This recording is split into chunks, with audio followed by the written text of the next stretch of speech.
What if I told you that a bunch of dirty, uneducated, heavily armed outlaws sailing the Caribbean hundreds of years ago actually understood money, business, and economics better than the richest kings and queens of Europe?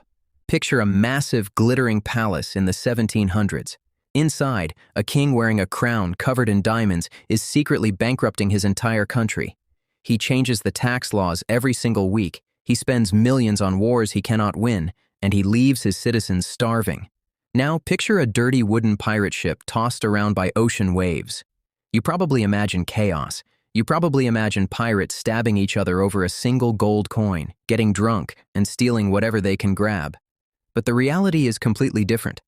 That pirate ship was actually operating exactly like a modern, highly profitable tech company. We have always been told that pirates were just violent thieves. The movies show them as crazy criminals who only cared about burying treasure on secret islands. But burying treasure is actually a terrible financial strategy. Almost no real pirates ever did that. Why would you bury your money in the sand where it earns absolutely no interest and anyone could steal it? Real pirates did not bury their wealth because they were actually brilliant businessmen. They built an invisible financial empire right under the noses of the most powerful empires on Earth, and they did it by creating rules that were incredibly fair. Imagine opening a heavy wooden chest on the deck of a ship. It is filled to the very top with glittering gold coins, silver plates, and expensive jewels. On a normal Navy ship, the captain would take almost all of it. The regular sailors who actually risk their lives fighting would get practically nothing. But on a pirate ship, nobody grabs anything. Everyone stands around calmly because they already know exactly how every single coin is going to be divided. They do not have to fight because they have a system. Before a pirate ship ever left the port, every single man on board had to sign a piece of paper. This was called the Pirate Code or the Articles. It was a strict legal contract.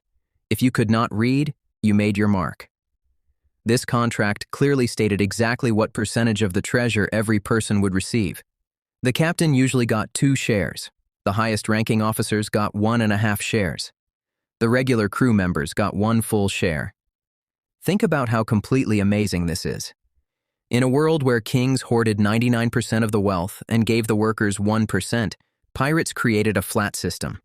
This is the exact same financial strategy that massive modern startup companies use today. It is called equity. When you give workers stock options or a share of the profits, they stop acting like lazy employees and start acting like owners. A pirate fighting for a share of the treasure is going to fight 10 times harder than a Navy sailor fighting for a fixed, miserable wage. The pirates understood that the best way to motivate a team is to align their financial incentives. If the ship makes money, everyone gets rich. If the ship makes nothing, nobody gets paid. But what happens if the leader of the company is terrible at his job? If a king was a terrible ruler, the people just had to suffer. A king had absolute power. He could not be fired, even if he destroyed the economy. The pirates looked at that system and realized it was a horrible way to run a business. So they did the unthinkable. They made their captains democratic. On a pirate ship, the crew voted for the captain. If the captain was too cowardly, if he made bad financial decisions, or if he was simply a jerk, the crew held a vote and fired him. They would literally strip him of his rank and elect someone else right there on the spot. But they did not stop there. They knew that giving one person too much power over the money always leads to corruption, so they split the power in half. The captain was in charge during a battle, but the moment the battle ended, his power stopped. The money, the treasure, and the daily punishments were handled by a totally different person called the quartermaster. The crew elected the quartermaster to protect them from the captain.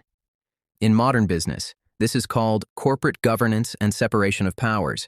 You never want the person making the decisions to also be the person secretly auditing the bank accounts. By splitting the power, the pirates removed the risk of a single bad leader bankrupting their entire operation. This level of teamwork is incredible, but working on a ship in the 1700s was terrifying. Cannons are firing, heavy ropes are snapping, and diseases are everywhere. If a regular Navy sailor got his leg blown off by a cannonball, the government simply threw him off the ship at the next port. He was given 0 money and left to beg on the streets until he died. This was a massive financial problem for pirates. If you want people to do an extremely dangerous job, they have to know they are safe if something goes wrong. So, the pirates invented one of the first reliable workers' compensation insurance programs in human history. It was written right there in their contracts. If you lose a right arm in battle, you get 600 pieces of 8 from the shared treasure.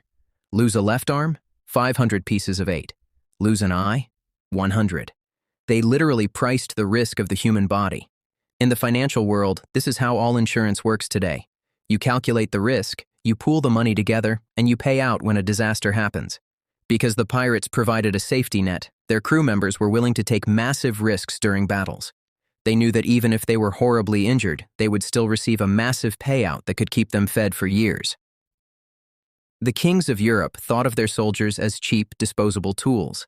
The pirates treated their crew like valuable business partners who needed to be insured. Everything these outlaws did was built on a single, extremely fragile concept: trust. You might think a ship full of criminals would have zero trust, but it is actually the exact opposite. When you are operating outside the law, you cannot call the police if someone steals from you. You cannot sue them in court. Therefore, the internal rules have to be perfectly clear and heavily enforced. If a king wanted more money, he just changed the rules. He would invent a new tax on salt or a new tax on windows, plunging his citizens into financial chaos.